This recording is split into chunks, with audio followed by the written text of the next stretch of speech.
Սիրելի հայրենակիցներ, այսօր ես խոսելու եմ մի թեմայի մասին, որը ձեզ կարող է ակադեմիական թվալ, բայց կարծում եմ դա ձեզ կօգնի շատ ավելի խորը հասկանալու այսօրվա Հայաստանի գլխավոր խնդիրը, որի մասին, որ ես ձեզ կբացահայտեմ հետո, թե որն է Հայաստանի գլխավոր խնդիրը այսօր, գլխավոր մտահոգությունը, որից կախված է մեր ապագան, մեր ազգի գոյության ապագան։ Դա Հայաստանի դեմոգրաֆիկ վիճակի խնդիրն է և արտագաղթի երևույթը։ Կրկնում եմ, այսօրվա խնդիրը հասկանալու համար մենք պետք է դա դիտարկենք մի քանի հարթություններով։ Ես առաջարկում եմ դա դիտարկել 5 հարթության վրա։ Թեև կարելի ավելացնել, բայց սրանք այն գլխավոր հարթություններն են, որոնք բացահայտում են խնդրի ողջ էությունը։ Առաջին, պատմական հարթություն։ Երկրորդ, էմոցիոնալ, հոգեբանական հարթություն։ Երրորդ, գենոֆոնդային հարթություն, այսինքն ազգի որակի հարթություն։ Չորրորդ,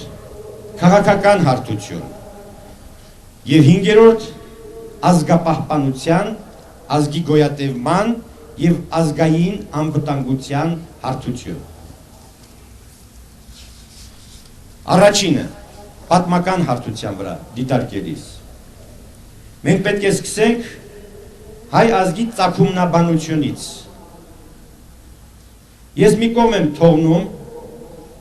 հայ ժողովրդի եկվոր թե բնիկ լինելու հարցը, սա ակադեմիական վեճի հարց է, կան երկու կողմից էլ լուրջ փաստարկված տեսակետներ, բայց ասացի դա մի կողմ եմ թողնում, ելակետ եմ ընդունում 4 կարևոր պատմական վկայություն։ Առաջին, հայկական բարձրավանդակում հայերը գրավոր հիշատակված են մեր թվարկությունից առաջ 12-րդ դարում։ Դա ասորեստանյան մի արձանագրություն է, որը հայտնաբերվել է Մելիտենե քաղաքի մոտ։ Մելիտենեն այսօրվա Մալաթիա քաղաքն է։ Պատմական Հայաստանի ծայր հարավ արևմուտքը։ Եվ պատմական Հայաստանը Կիլիկիան կապող Միջանցքի գլխավոր քաղաքը։ Առաջին անգամ ասում եմ, Արմեն անունը հիշատակված է մեր թվականությունից առաջ 12-րդ դարում Մելիտենեում։ Երկրորդ փաստը դա հայտնի պարսկական Բեհիստունյան արձանագրություններ մեր թվականությունից առաջ 6-րդ դար, որը գրված է մի քանի լեզուներով, և էլամերեն բնագրի Ուրարտու բառը պարսկերեն տեքստում թարգմանված է Արմինիա։ Այսինքն Ուրարտուն հավասարեցված է Հայաստան, դրանք նույնական են դիտվում այդ արձանագրության մեջ։ Երրորդ փաստը դա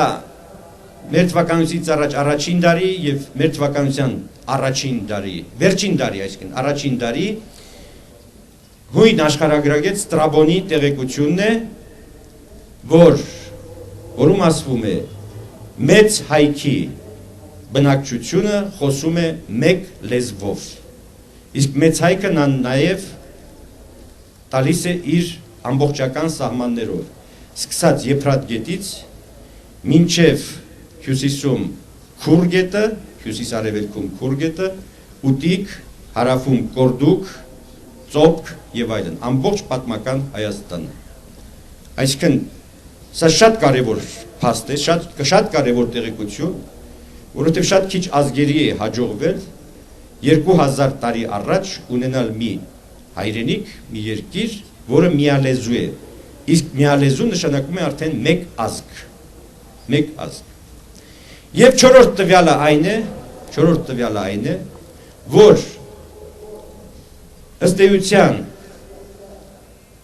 մեր թվականության սկզբում,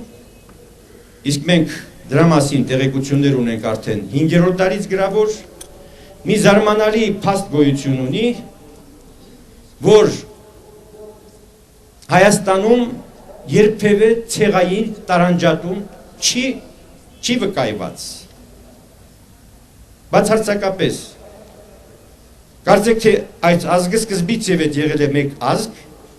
ցեղային որևէ բաժանում չունեցող։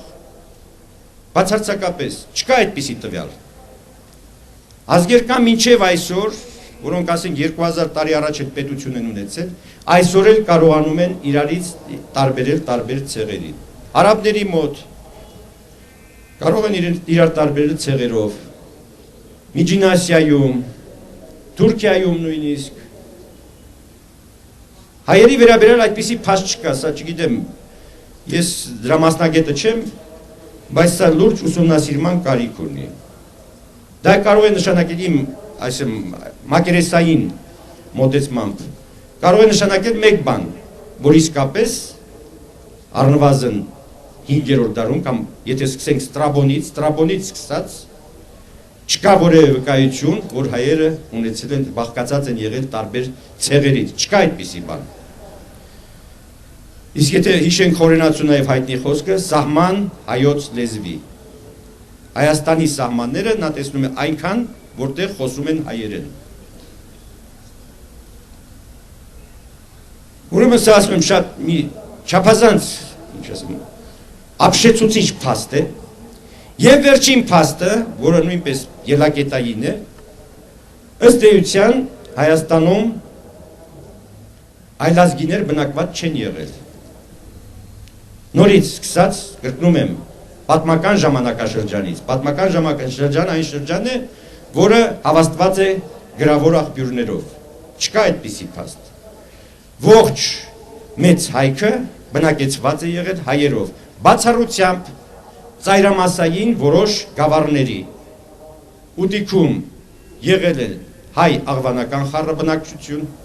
գուգարքում, տայքում, հյուսիսում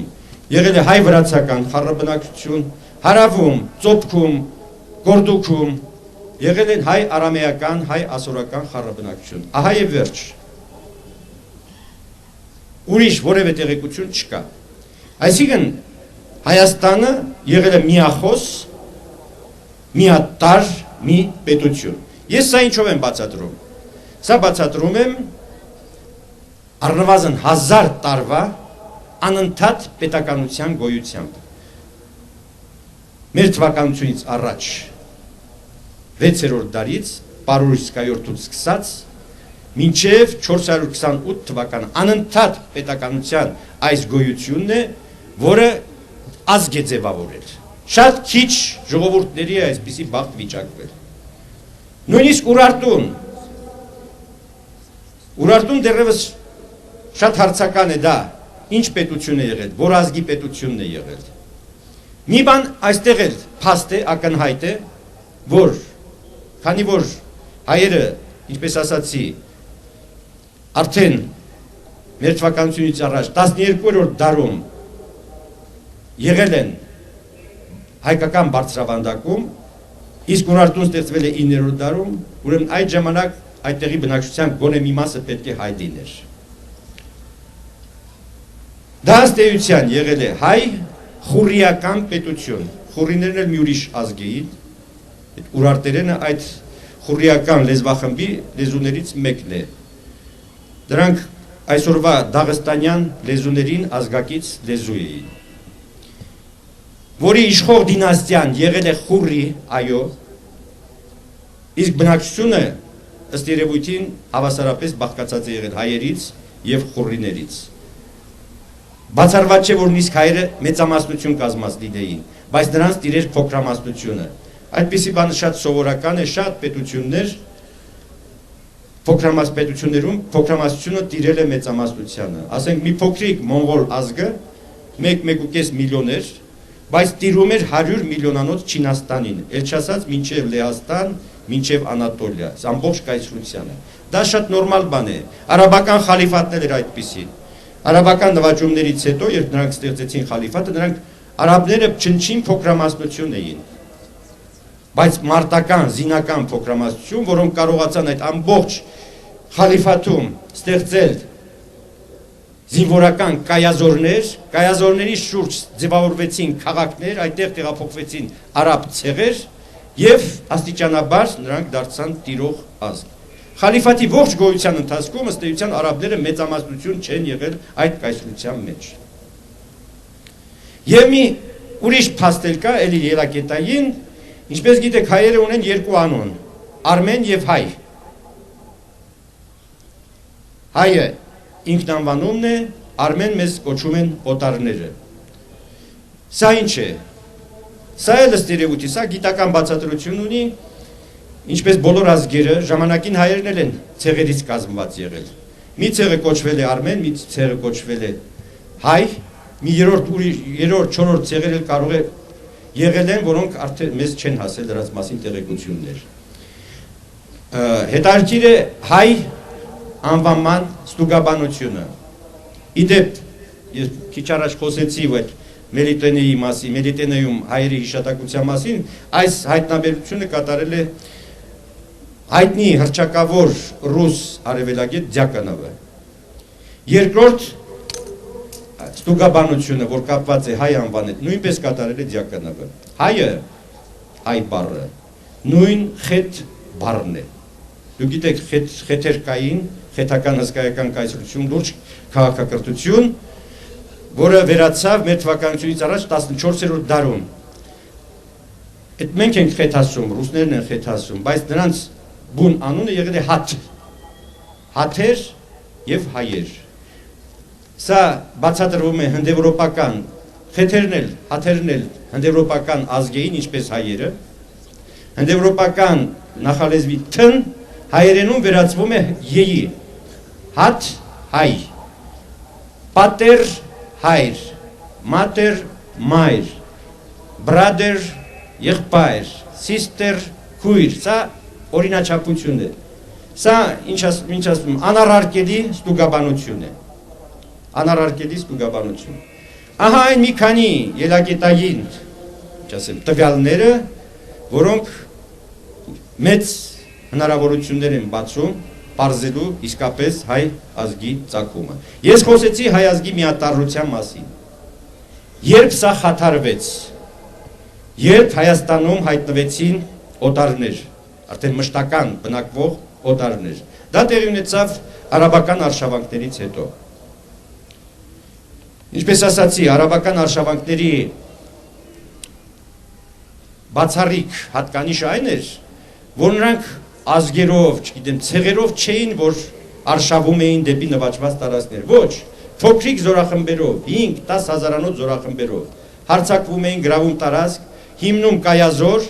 որի շուրջ գոյանում էր քաղաք, աստիճանաբար գալիս էին իրենց ցեղակիցները եւ ըստ էության ամեն մի ցեղ մի քաղաք էր գրավում եւ ամբողջ արաբական խալիֆատի ընթացքում էլ գիտեին Դիարբեկիրում, ասենք, այս մի ցեղն է, Մարդինում մի ուրիշ ցեղ է, եւ այլն եւ այլն։ Եվ այսպես այդ ընթացքում Հայաստանում ձևավորվեցին արաբաբնակ կղզյակներ։ Մանազկերտում, Էրզրումում, Դվինում հիմնվեցին արաբական ամիրայություններ։ Անդրկովկասում, նաեւ մյուս քաղաքներում, Թիֆլիսում, Գանձակում եւ այլն եւ այլն։ Առաջին անգամ Հայաստանի ազգային միատարրությունը խաթարվեց այդ ժամանակաշրջանում։ Բայց Բագրատունիների վերելքով այս էմիրությունները կորցրին իրենց եւ քաղաքական ուժը, եւ հզորությունը, եւ աստիճանաբար սկսեցին ձուլվել հայության մեջ։ Բագրատունիների կողքին նրանք գոյություն ունեին, նույնիսկ խնամիական կապեր էին հաստատում հայերի հետ։ Դարձան նաև Բագրատունիների վասալը, մինչև աստիճանաբար մաքրվեց ամբողջ Հայաստանը եւ գրավեց նաև Դվինը եւ այլն եւ այլն։ Բայց սա չազդեց ըստ էության Հայաստանի դեմոգրաֆիական պատկերի վրա։ Հայաստանը Բագրատների շրջանում, արդեն վերելքի շրջանում, նորից միատար, հզոր մի ազգ էր։ Չգիտեմ, պատմաբանները կատարել են ինչ-որ հաշվարկներ, ես էլի դրա մասնագետը չեմ, համարվում է, որ հայ ժողովրդի բնակչության ամենամեծ թիվը եղել է Բագրատոնիների ժամանակ Սելջուկյան արշավանքների նախօրյակին, այսինքն 11-րդ դարի առաջին կեսին։ Հաշվում են 6 միլիոն հայ։ Մի քիչ չափազանցված թիվ է կարծում եմ, բայց որ Հայաստանը այդ ժամանակ իսկապես ունեցել է հոծ բնակչություն, լուրջ տնտեսություն, որի վկայությունն են այն հրաշալի պատմական, ճարտարապետական հուշարձանները, դա առանց տնտեսական հիմքի չէր կարող տեղի ունենալ։ Սա փաստ է, սա փաստ է։ Հայաստանի դեմոգրաֆիական վիճակը շատ ավելի լրջորեն խաթարվեց Սելջուկյան արշավանքներից հետո։ Սելջուկները կայծակի նման ճեղքեցին այս ամբողջ պարսկաբյուզանդական այս պատվարը, ներխուժեցին մինչև Անատոլիա։ Մանազկերտի ճակատամարտից հետո 1071 թվականին տեղի ունեցած։ Նրանք մի քանի տարվա ընթացքում հայտնվեցին Բոսֆորի ափերին։ Լինելով քոչվոր ցեղեր, նրանք զբաղեցրին Հայաստանի եւ ամբողջ Անատոլիայի արոտավայրերը եւ աստիճանաբար, ինչպես ասացի, սկսվեց փոխվել Հայաստանի դեմոգրաֆիական վիճակը։ Դրա մյուս պատճառը նաեւ այն էր, որ այդ արշավանքների պատճառով մի հոծ հայություն ստիպված եղավ հեռանալ հայրենիքից, ապաստանել Կապադովկիայում, ապաստանել Կիլիկիայում եւ այլն եւ այլն։ Բայց անգամ սա չսպառնաց Հայաստանի դեմոգրաֆիական վիճակի այդ կայունությանը, թեև ասում եմ լուրջ հարված էր, լրջագույն հարված էր, որովհետև ի վերջո Սելջուկյան կայսրությունը վրացիների, Կիլիկյան Հայաստանի, Բյուզանդիայի եւ Խաչակիրների հարվածների տակ ըստ էության վերացավ։ Ոչ միայն կայսրությունը վերացավ, այլ նաև աստիճանաբար վերացան Սելջուկյան կայսրության քայքայումից հետո առաջացած մանր-մունր թուրքական եւ սելջուկյան պետությունները։ Այսինքն այս վտանգը կարողացավ կանխել տեղի նախկին քաղաքակրթությունը։ Հաջորդ ողբերգությունը, որը մեծապես ազդեց դեմոգրաֆիական վիճակի վրա, դա մոնղոլական արշավանքներն էին։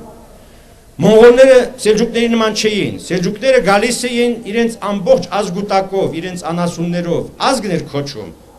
որի տղամարդ բնակչություններ ուղեկցում էր նրանց եւ ապահովում նրա առաջխաղացումը։ Այսպեսի մի նույնիսկ առած կար, ուր հասավ թուրքի ոչխարը, դրանք թուրք էին ասում, որտեղ թուրքական տարբեր ցեղեր էին։ Թուրքը դրանց ցեղերից մեկն էր։ Այսօրվա Թուրքիա։ Այդ թուրքերը, այսինքն որտեղ հասավ թուրքի ոչխարը, արդեն այդ հողը դառնում էր իրենց սեփականությունը։ Սա էր նրանց սկզբունքը։ Ի տարբերություն Սելջուկյան արշավանքների, մոնղոլական արշավանքները նման էին արաբականին։ Մոնղոլ ժողովուրդը չէր տեղաշարժվում իր հայրենիքից։ Այդ ամբողջ նվաճումները կատարել են մոնղոլական շարժունակ, շատ շարժունակ բանակները, էլի փոքրիկ բանակներ, 10-20 հազարանոց։ 10-20 հազարանոց բանակներով, ասում եմ, մոնղոլները նվաճել են ամբողջ Իրանը, Միջին Իրանը, հետո Անդրկովկասը, Անատոլիան, Սիրիան, Ռուսաստանը, Կիևի վրա հարձակվել են 10-20 հազարանոց զորաբանակով։ Այսինքն, ես սա ինչու եմ ասում, որ այս արշավանքները չէին կարող ազդել դեմոգրաֆիական վիճակի վրա, չէին կարող փոխել բնակչության ազգային կազմը, բացարձակապես։ Բայց մոնղոլական արշավանքները մի ուրիշ առումով ազդեցին դրա վրա, դա այն էր, որ նրանց վախից, նրանց ճնշման տակ թուրքական, թուրքմենական բազմաթիվ ցեղեր ստիպված եղան տեղափոխվել դեպի արևմուտք։ Ասացի, այդ սելջուկյան արշավանքի վտանգը արդեն հաղթահարելուց հետո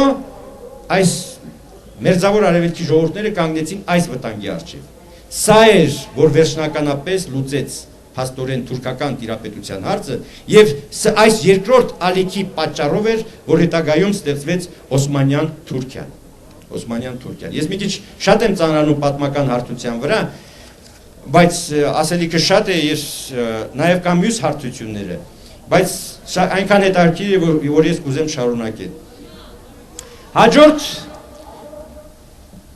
դեմոգրաֆիական աղետը, որ տեղի ունեցավ Հայաստանում, որ աստիճանաբար սկսեց փոխել Հայաստանի ազգային կազմը, դա կապված էր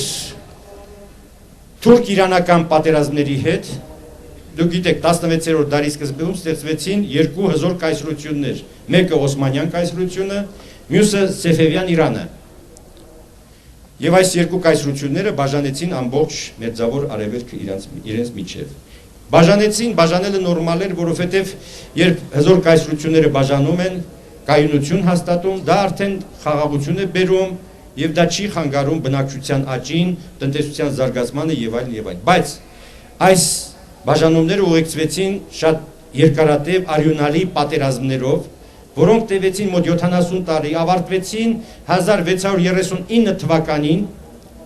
թուրք-իրանական պատերազմին։ Եվ այդ պատերազմների գլխավոր մասը տեղի ունենում հենց հայկական բարձրավանդակում, որը ենթարկվում էր ավերումների, կործանումների եւ այլն։ Այստեղ ասում եմ շատ մեծ դեմոգրաֆիական հարված ստացան եւ սրան գումարվեց նաեւ 16-րդ դարի վերջում Ջալալիների ապստամբությունը Թուրքիայում, որը նույնպես տեղի էր ունենում հայկական բարձրավանդակում, մասնավորապես Փոքր Հայքում։ Եվ սրա հետևանքներն էլ նույնպես աղետալի եղան հայերի համար։ Հաջորդ դեմոգրաֆիական աղետը, որը արդեն ամենացավալին էր եւ ամենամոտը մեզ ժամանակով, դա 1878 թվականից մինչև 1914 թվական ընկած շրջանն էր։ Դուք գիտեք, 1878 թվականին հայկական հարցը դարձավ միջազգային հարց Բերլինի կոնֆերանսում, որտեղ 6 գերտերություններ ստանձնեցին Հայաստանի ապահովության երաշխավորի դերը եւ Թուրքիային պարտադրեցին բարեփոխումներ անցկացնել Օսմանյան Թուրքիայի հայաբնակ վիլայետներում։ Դրանց տակ հասկացվում էին այն շրջանները, որոնք հետո հայտնի դարձան 6 վիլայետներ անուններով։ Այդ օրվանից Թուրքիան հասկացավ, որ նա կանգնած է Հայաստանը կորցնելու վտանգի առջև, որովհետև ուներ դրա դառը փորձը։ 1830 թվականին նա կորցրեց Հունաստանը, 78 թվականին կորցրեց Բուլղարիան եւ Թուրքիան հասկացավ, որ եւս մեկ պատերազմ եւ կկորցնի Հայաստանը։ Եվ դա շատ իրական էր, դա շատ ռեալ էր։ Այդ օրվանից ծրագրվեց Հայաստանի հայաթափման հրեշավոր ծրագիրը։ Սրա մասին շատ քիչ է գրված, բայց ըստ էության այդ 78-ից 1914 թվականները եղել են արևմտահայության ամենամղձավանջային տարիները։ Արդեն սիստեմատիկ ճնշումներ, սիստեմատիկ բռնությունների եւ տնտեսական, եւ քաղաքական, եւ բարոյական, եւ հոգեբանական շնորհիվ աստիճանաբար սկսեցին մաշեցնել այդ ժողովրդին։ Չափազանց աղետալի եղավ Թուրքիայի հարկային քաղաքականության մեջ տեղի ունեցած ռեֆորմը։ Մինչև 78 թվականը Թուրքիայի գյուղացիությունը իր հարկերը վճարում էր բնամթերքով։ Երբ մտցվեց դրամով, դրամական հարկատվության կարգը, հայերը հայտնվեցին մի ահավոր վիճակի մեջ։ Հայաստանը մի լեռնազանգված է, կտրված նավարկելի գետերից, ծովից, երկաթուղիներից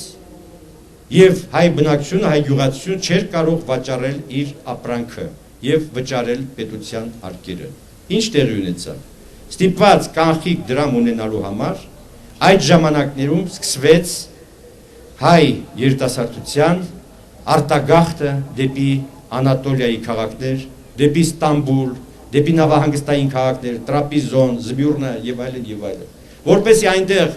ներողություն, բեռնակրություն անելով կանխիկ դրամ վաստակեին ուղարկեին տուն, վճարեին պետության հարկերը կամ հողատերերի հարկերը, որպեսզի այդ հողը չխլվեր իրենց ձեռքից։ Ահա թե որտեղից են սկսել այդ խոպանչիները, այսօրվա արտագնա աշխատանքի գնացողները, դա իրենց մեղքը չէր։ Օսմանյան կայսրությունը ստեղծեց այնպիսի տնտեսական պայմաններ, որ այլ կերպ չէին կարող վարվել հայերը եւ այլ կերպ չէին կարող փրկել իրենց սեփականությունը։ Նույնիսկ դրանից հետո էլ շատերը չկարողացան վճարել իրենց հարկերը եւ կորցրին իրենց հողը։ Եվ աստիճանաբար Հայաստանի հայ գյուղացիության սեփականությունը դարձավ քրդերի, թուրքերի սեփականություն։ Այդ ընթացքում նաեւ տեղի ունեցան բազմաթիվ բռնի մահմեդականացման փորձեր եւ հաջողված փորձեր։ Տասնյակ հազարավոր հայեր մահմեդականություն ընդունեցին չենթարկվելու համար այդ ճնշումներին եւ գոնե փրկվելու քրիստոնյաների վրա դրված գլխահարկից։ Սա մի մեթոդիկ քաղաքականություն էր, որի կուլմինացիան հանդիսացան 95-96 թվականի Սասունի, Էրզրումի, Տրապիզոնի ջարդերը, որի զոհը դարձան 300,000 հոգի, իսկ դա ամփոփվեց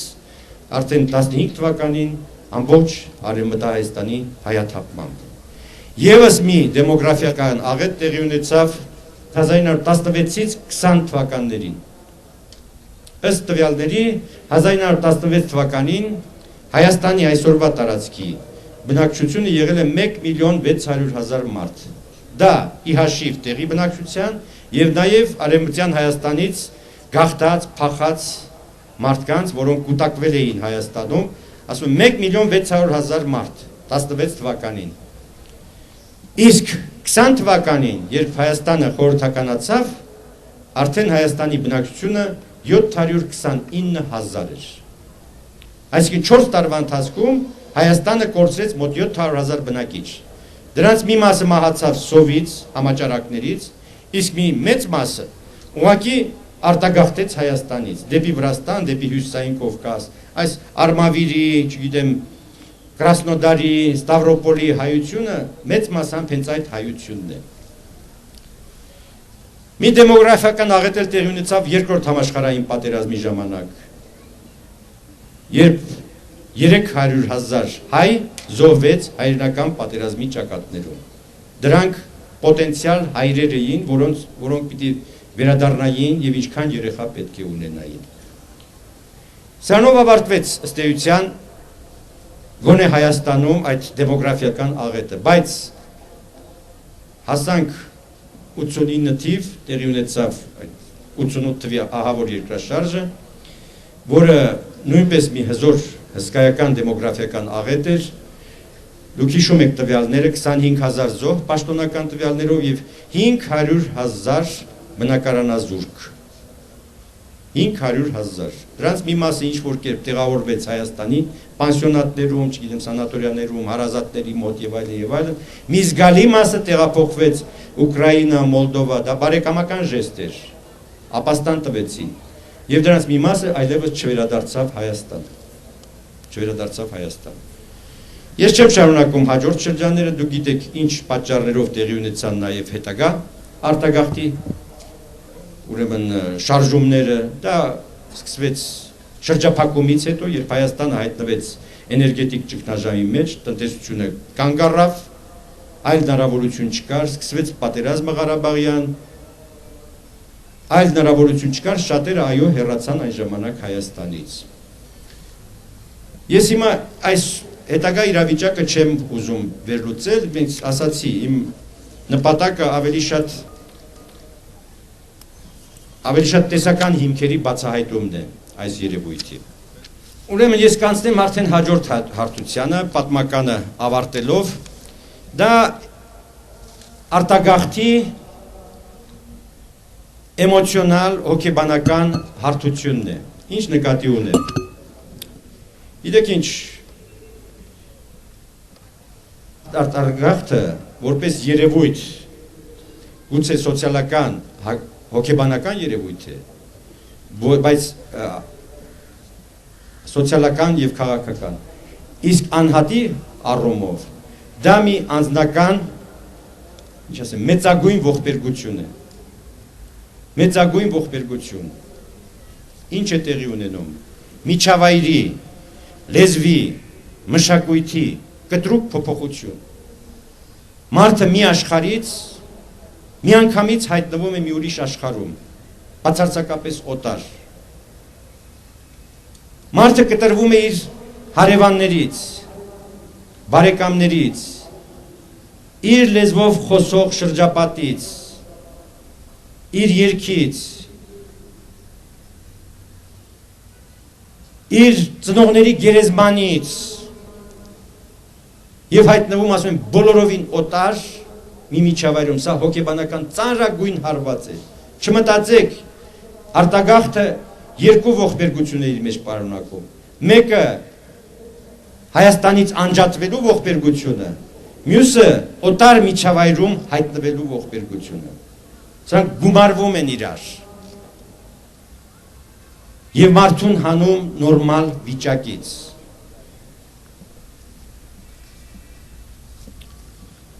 Դուք պատկերացրեք, ամեն մեկը ձեր փորձից անգամ գիտեք։ Եթե ձեր երեխային մի դպրոցից տեղափոխում եք մի ուրիշ դպրոց, երեխայի համար դա դառնում է ողբերգություն։ Մինչև հարմարվի նոր ընկերներին, կարոտի իր հին ընկերներին, կամ Երևանի մի թաղից տեղափոխվեք մի ուրիշ թաղ։ Իսկ դուք պատկերացրեք, Հայաստանից տեղափոխվել օվկիանոսներից այն կողմ, հայտնվել բոլորովին օտար մի միջավայրում։ Սա ծանրագույն, ինչպես ասացի, ծանրագույն էմոցիոնալ եւ հոգեբանական հարված է, տրավմա, որից այդ առաջին սերունդը երբեք չի ազատվում։ Գաղթողների, արտագաղթողների առաջին սերունդը դա ողբերգական սերունդ է, որը հանգիստ չի քնում, այո, կարող է կուշտ ուտել, լավ հագնվել, բայց նա կորցնում է քունը, կորցնում է իր մարդկային ամենաբարի, հրաշալի հիշողությունները։ Ես կրկնում եմ, դա մի այնպիսի ողբերգություն է, որ չի կարելի մի ամբողջ սերունդ դատապարտել այդպիսի ճակատագրի։ Սա էլ գիտականորեն ուսումնասիրված է։ Առաջին սերունդը, Սփյուռքի գաղթողների առաջին սերունդը, մեկ հոգս ունի, մեկ խնդիր։ Նախ եւ առաջ ապահովել իր տեղը այդ երկրում, հաց հայթայթել սեփական ընտանիքի համար եւ ինչ որ կերպ բնավորվել, կարողանալ ապահովել իր էլեմենտար ապրուստը։ Ուրիշ հոգս չկա։ Այո, լինում են հաջողակներ, լինում են ճարպիկ մարդիկ, լինում են մարդիկ, որոնք այստեղից են հարստություն տանում, դա ուրիշ երևույթ է, բայց դա վերաբերում է գաղթողների 1%-ին։ Առաջին սերնդի, ինչպես ասացի, հոգսը դա բացարձակապես սա է։ Նրանց ընտանիքը, թեև տեղափոխված, մնում է Հայաստանի հայկական ընտանիք մինչև այդ արտագաղթող առաջին սերնդի մահը։ Նրանց ընտանիքի լեզուն հայերենն է։ Թեև երեխաները կարող են գնալ օտար դպրոց, բայց միևնույն է, նրանք խոսում են հրաշալի հայերեն իրենց ընտանիքում։ Երկրորդ սերունդը այլ խնդիր է լուծում։ Արդեն բնավորված, արդեն ապրուստը հայթայթած, արդեն տուն ունեցող, գործ ունեցող մարդիկ, նրանք այլ խնդիր են լուծում։ Հաջորդ սերունդը կոմպլեքսավորվում է մի այլ բարդույթով։ Ինչքան հնարավոր է շուտ նմանվի, ձուլվի իր շրջապատին, որպեսզի ինքը իրեն օտար չզգա, որպեսզի ինքը իրեն հավասարարժեք զգա իր միջավայրի հետ։ Երրորդ սերունդն է, որ ազատվում է այս երկու կոմպլեքսներից էլ, եւ հայրենակարոտությունից, եւ արդեն ադապտացվելու այդ պահանջից։ Երրորդ սերնդի հետ զրուցելը, չգիտեմ դուք ձեզ հանդիպել է այդ բանը, թե ոչ, շատ հեշտ է, նորմալ մարդիկ են, ոչ մի կոմպլեքս չունեն, իրենց ազատ են զգում, հրաշալի կրթություն են ստացել, իրենց ցածր չեն զգում, ասենք ամերիկացիներից, ֆրանսիացիներից, անգլիացիներից եւ այլն եւ այլն։ Բայց արդեն նրանք հայ չեն։ Թեև եթե նրանց մոտ առաջանում են ազգային զգացմունքներ, առաջանում են հայրենասիրական զգացմունքներ, դառնում են շատ ավելի օգտակար եւ ազգին եւ Հայաստանին, քան շատ ու շատ մարդիկ, որոնք գիշեր ցերեկ կարող են հայերեն երգել եւ նարդի խաղալ։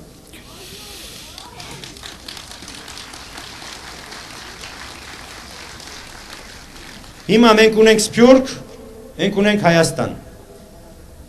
Ինչ է սա նշանակում։ Եվ մեկ ազգ ենք, եւ կարծեք թե ոչ ինչու, որովհետեւ ապրում ենք բոլորովին տարբեր հոգսերով։ Այստեղ մի տեսական խնդիր գոյություն ունի, դա ազգասիրության եւ հայրենասիրության տարբերության խնդիրն է։ Թվում է թե նույն բանն է, բայց բացարձակապես սրանք բոլորովին տարբեր բաներ են։ Իդեպ այս հարցի բանալին ինձ համար բացել է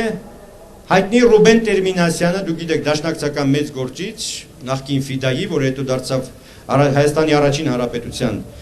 ռազմական նախարարը, նա հրաշալի հուշեր ունի, 8 հատորանոց։ Այնտեղ մի շատ հետաքրքիր բաժին կա, երբ նա իջնում է Սասնո լեռներից, թուրքական հեղափոխությունից, Օսմանյան հեղափոխությունից հետո, երիտ թուրքերի, 1908 թվականին, արդեն ազատ է, կարող է շրջել Թուրքիայով, գնում է Ստամբուլ, Կոստանդնուպոլիս եւ մի քանի ամիս ապրում Կոստանդնուպոլսում եւ ինչ է գրում, շատ հետաքրքիր, մի ամբողջ գլուխ, լուրջ վերլուծություն, լուրջ հարցադրում։ Ասում է, ես ապշեցի հայտնաբերելով հետեւյալը.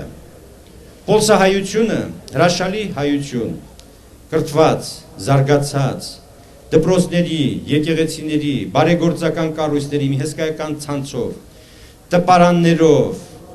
գրքերի հրատարակությամբ, հրաշալի գրականությամբ, մամուլով, չափազանց ազգասեր, հայ երգով, հայ պատարակով ապրող մարդիկ։ Բայց նրանց մեջ ասում է, ես հայրենասիրության նշույլ չտեսա։ Ոտով գլխով բոլոր բջիջներով ազգասեր են, ինչ որ ազգային է, պաշտում են, բայց բուն հայրենիքի մասին, որը գտնվում էր Եփրատից դեպի արևելք, մտածող չկար։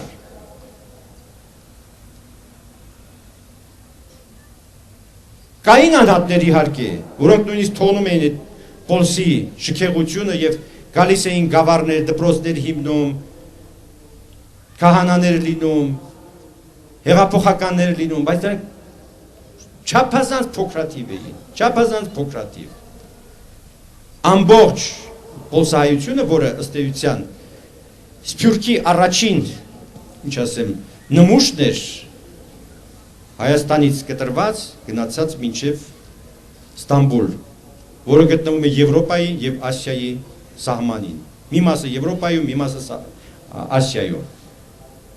Ասում եմ, մի զարմանալի ապշեցուցիչ փաստ։ Շատ ցավում եմ, որ այսօր էլ մենք նույն փաստի առջև ենք կանգնած։ Նույն փաստի։ Այո, Սփյուռքը ազգասեր է։ Կարող է հոնգուր լաց լինել Կոմիտաս լսելիս, հայկական քոչարին տեսնելիս, փայփայել իր ծեսը, իր եկեղեցին, իր դպրոցները, բայց հայրենասիրությունը բոլորովին այլ բան է։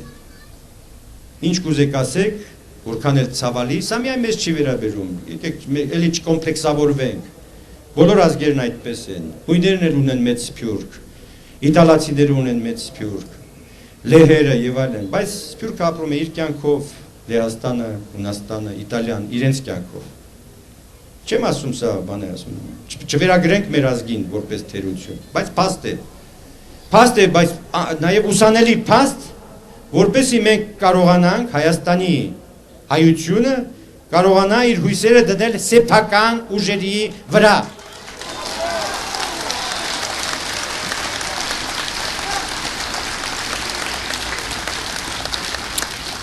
Հիմա հարցը քննենք, եթե չեք հոգնել։ Հիմա հարցը քննենք գենոֆոնդային հարթության վրա, այսինքն ազգի որակի հարթության վրա, գեների մակարդակով։ Ովքեր են արտագաղթում։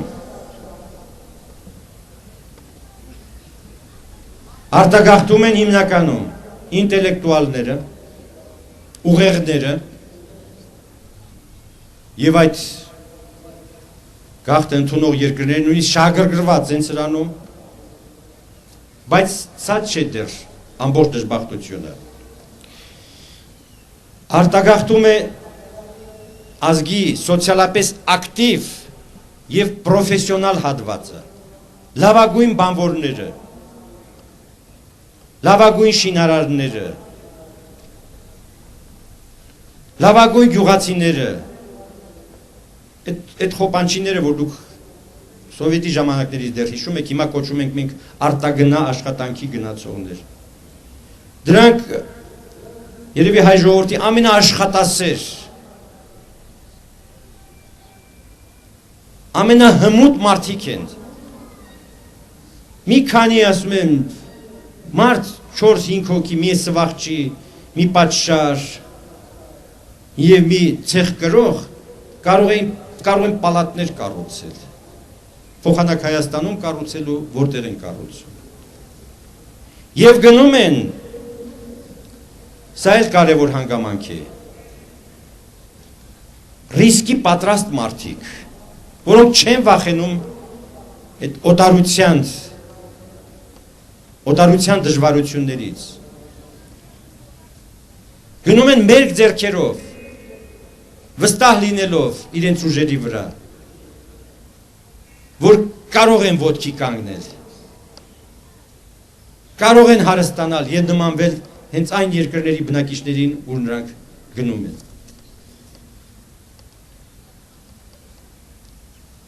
Ռիսկի չդիմողը, ակտիվ հատվածը շատ դժվար է տեղից շարժվում։ Ես ինչու եմ սա թվարկում, ցույց տալու համար,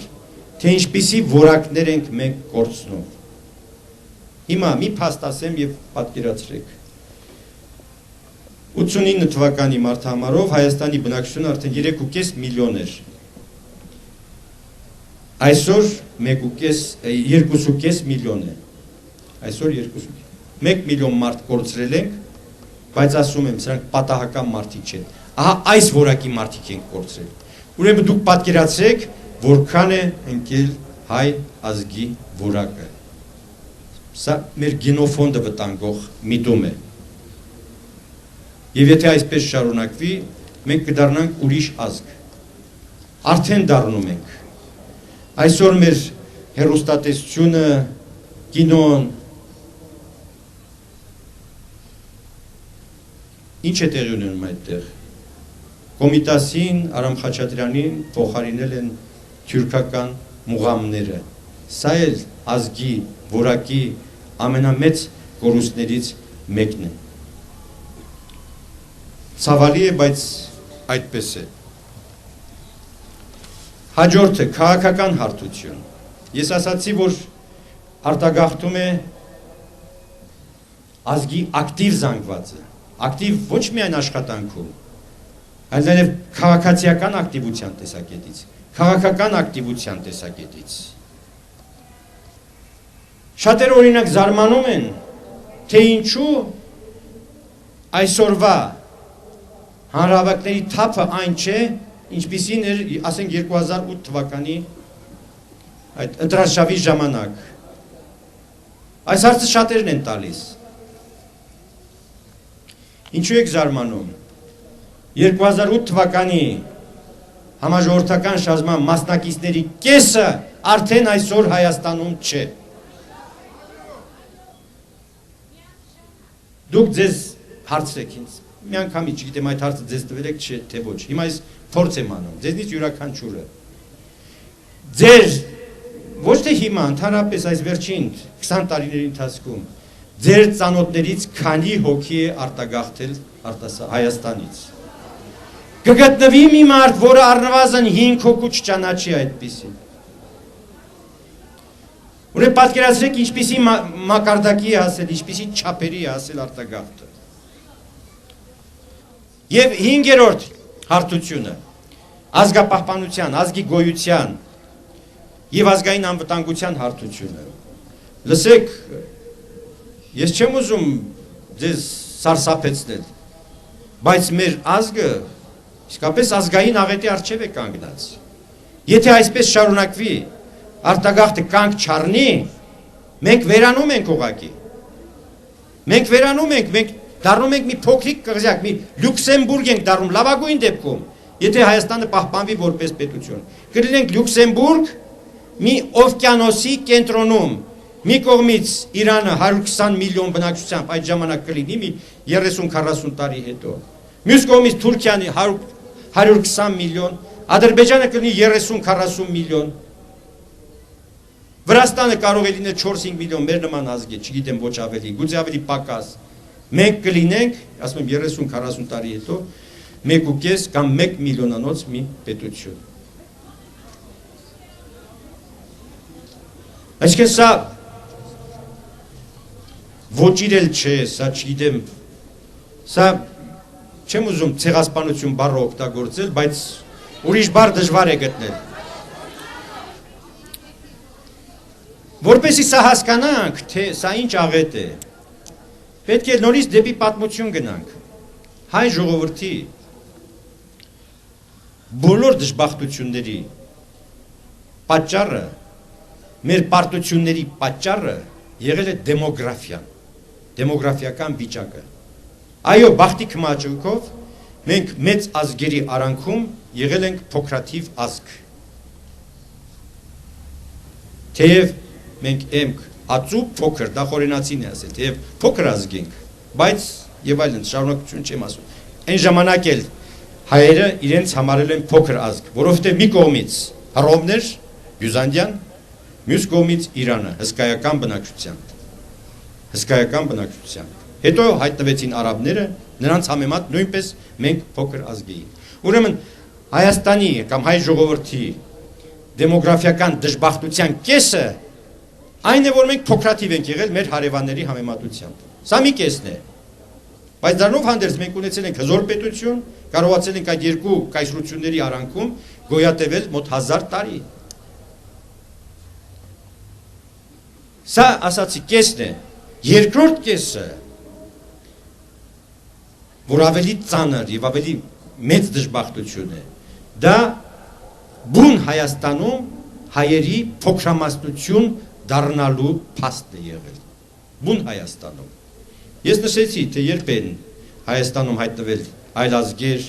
ինչպիսի դեմոգրաֆիական ազդեցություն են ունեցել Հայաստանի բնակչության վրա, բայց մեր բոլոր դժբախտությունների պատճառը, ինչպես ասացի, այս երկու հանգամանքն են եղել։ Երկրորդը ավելի վտանգավոր, երկրորդը ավելի կարևոր։ Դա երևաց նորից 19-րդ դարի վերջում, 20-րդ դարի սկզբում, 78 թվականից սկսած։ Ինչ տեղի ունեցավ։ 78 թվականից սկսած Թուրքիան սիստեմատիկաբար պետականորեն սկսեց փոխել Արևմտյան Հայաստանի դեմոգրաֆիական պատկերը։ Ես նշեցի, թե ինչ ճնշումների միջոցով, ինչ տնտեսական լծակների միջոցով, բռնությունների եւ այլն։ Եվ նաեւ վիլայետների սահմանների արհեստական գծումների միջոցով այնպես արեց, որ ոչ մի վիլայեթում հայերը մեծամասնություն չերևան։ Թեև ասում եմ, 78 թվականին Հայաստանի դեմոգրաֆիական վիճակը շատ ավելի բարվոք էր, քան 1914 թվականին։ 78 թվականին Արևմտյան Հայաստանը ուներ ավելի հոծ հայություն եւ տոկոսային ավելի մեծ դրական հարաբերություն մյուս ազգերի հետ, քան 14 թվականին։ Այո, սա մեր դժբախտությունն էր, որ ամբողջ Արևմտյան Հայաստանի տարածքում չկար մի մեծ կոմպակտ հայաբնակ շրջան, որտեղ գոյանար հիրավի ազգային ազատագրական շարժում։ Դա տեղի ունեցավ Բուլղարիայում, դա տեղի ունեցավ Հունաստանում, դա տեղի ունեցավ Սերբիայում, որոնք ազատագրվեցին, իհարկե նաև օտարների օգնությամբ, բայց ազատագրվեցին Օսմանյան լծից համաժողովրդական ապստամբությունների միջոցով։ Մեր դժբախտությունն առներ, որ կոմպակտ բնակչություն չունենալով Հայաստանում երբեք չհաջողվեց համաժողովրդական ապստամբություն բարձրացնել Օսմանյան կայսրության դեմ։ Մերոնք բավարարվեցին ֆիդայական շարժմամբ ես չեմ մեղադրում, ուրիշ բան անել չէին կարող, պահպանելու համար ազգի ոգին, ես չեմ էլ խոսում դրա քաղաքական, դրական կամ բացասական կողմերի մասին, ոչ դա չի հարցը, քանի որ ասում եմ չհաջողվեց, խնդիրը դա էր, բարձրացնել համաժողովրդական ապստամբություն, դա չեղավ եւ չէր կարող լինել, ուստի ես կարծում եմ ի սկզբանե խնդիրը սխալ էր դրված,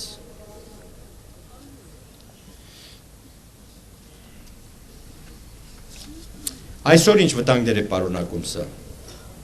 ես կարծում եմ ձեզ պետք է չի բացատրել, ինչ է նշանակում արտագաղթ նշանակում է մարդկանց նվազեցում, հետևաբար բանակի թվի նվազեցում, որովհետև բանակը ձևավորվում է բնակչության քանակից,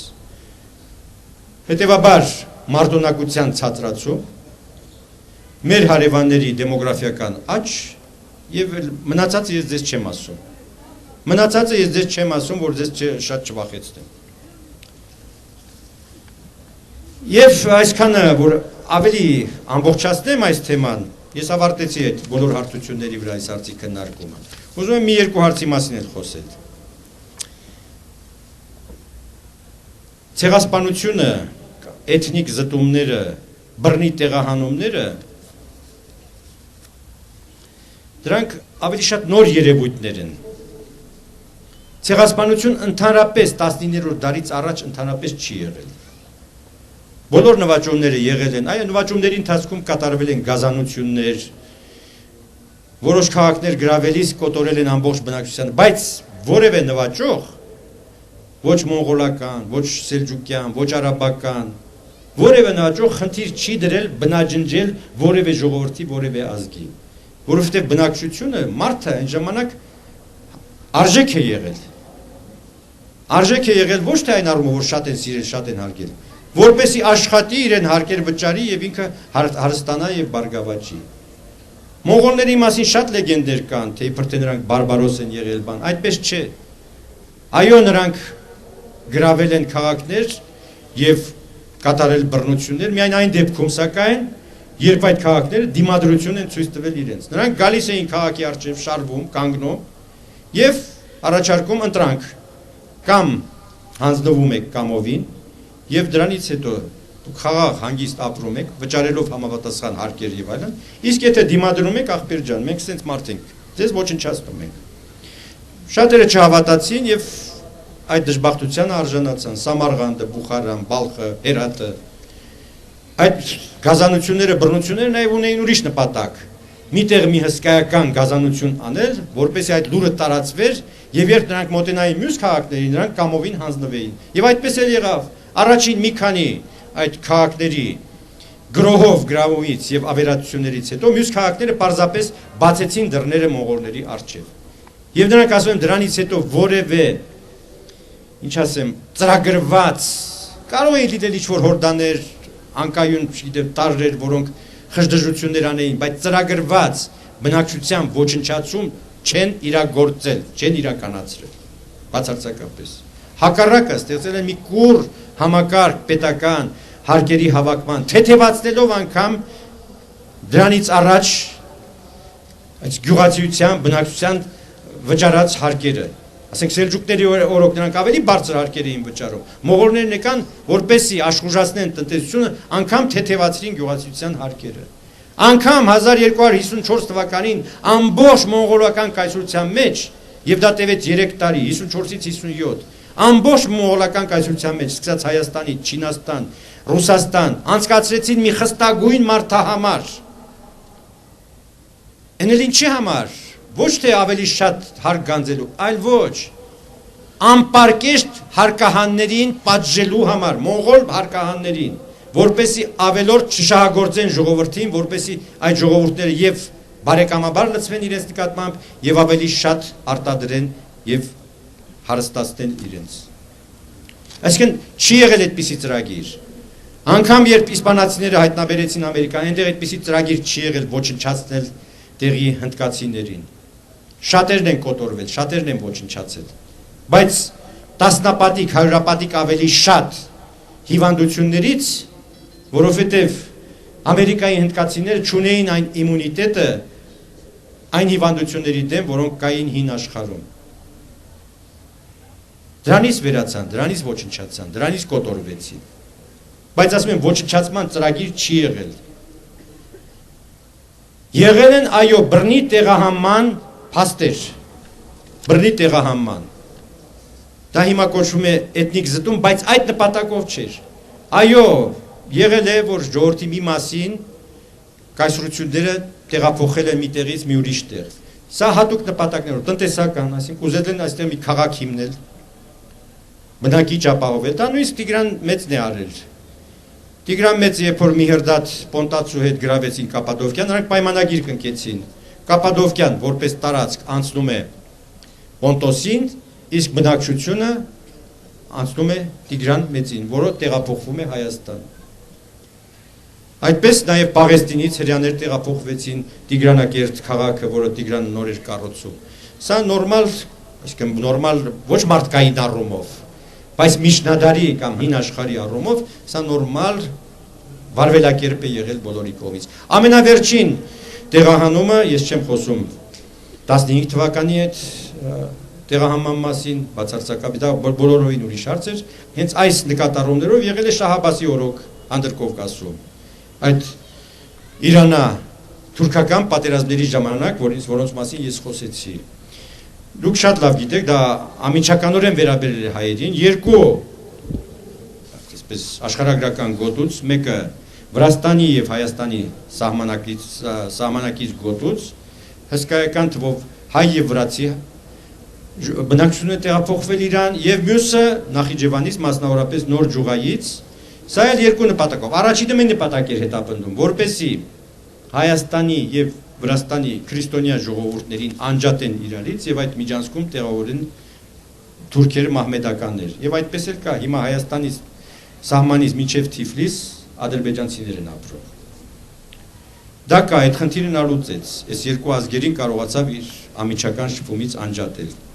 Մյուսը տնտեսական նպատակ էր հետապնդում, դա Ջուղայի առևտրականների համբավներ, նրանց բարգավաճումը եւ դա Շահ Աբբասը ուզեց օգտագործել ի դեպաստ իրանական կայսրության, այդ մարդկանց տեղափոխեց Իսպահան, իր մայրաքաղաքը, հատուկ մի թաղամաս կառուցվեց նրանց համար, Նոր Ջուղա կոչված, եւ որը դուք գիտեք այս պատմությունը ես չեմ ուզում շարունակել, հսկայական դեր խաղաց եւ Իրանի պատմության մեջ եւ հայ ժողովրդի պատմության մեջ։ Ահա սրանք են եղել այդ բռնի տեղահանության դեպքերը։ Կարելի է այլ երկրներում հիշել այլ դեպքեր, դա չի կարևոր։ Մենք խոսում ենք հիմա մեզ մերձավոր թեմաների մասին։ Գենոցիդը նոր երևույթ է։ Դա էլի ուսումնասիրված է, բազմաթիվ ուսումնասիրություններ, գիտական աշխատություններ կան, դա ազգային պետությունների ձևավորմանը զուգընթաց նոր մի երևույթ է։ Ազգ պետությունների, մինչև այդ ասում եմ, ազգ պետություն չկար, որևէ տիրողի համար նշանակություն չունի իր հպատակը, հայ է, թուրք է, վրացի է, պարսիկ է, չկար այդպիսի բան։ Հարկերը վճարում է, աշխատում է, չի իմբոստանում իշխանությունների դեմ, ուրեմն հավասար հպատակներ են։ Իսլամական երկրներում կար քրիստոնյաների նկատմամբ մի խտրականություն, որ նրանք չունեին այն իրավունքները, ինչ որ մահմեդականները, եւ բացի այդ մահմեդականների վճարած հարկերից բացի բոլոր քրիստոնյաները պետք է վճարեին մի լրացուցիչ հարկ, գլխահարկը։ Դրանից հետո իրենց ներքին կյանքում նրանք լրիվ ազատ էին, ոչ ոք չէր խառնվում հայ եկեղեցու ներքին գործերին, որը նաև դատարանի դեր էր խաղում, կրթությանը եւ այլն եւ այլն։ Ասում չկար այդպիսի խտրականություն։ Խտրականությունը սկսեց առաջանալ, երբ որ ձևավորվեցին ազգ պետություններ, երբ որ ձևավորվեց նացիոնալիզմ կոչեցյալ ճարիքը։ Սա էր գենոցիդի պատճառը։ Եվ դա սկսվեց 19-րդ դարում, մինչև այսօր չի ավարտվել։ Այս էթնիկ զտումներ կոչեցյալը, այս Ադրբեջանի այս վերաբերմունքը Ղարաբաղի նկատ նույնն է, նույն բանի արտահայտությունն է։ Իսկ եթե նրանց ձեռքից գար, այդ ժողովրդին եւ կկոտորեին, եւ բռնի կտեղահանեին, ուղղակի ոսկորին տիպավ իրենց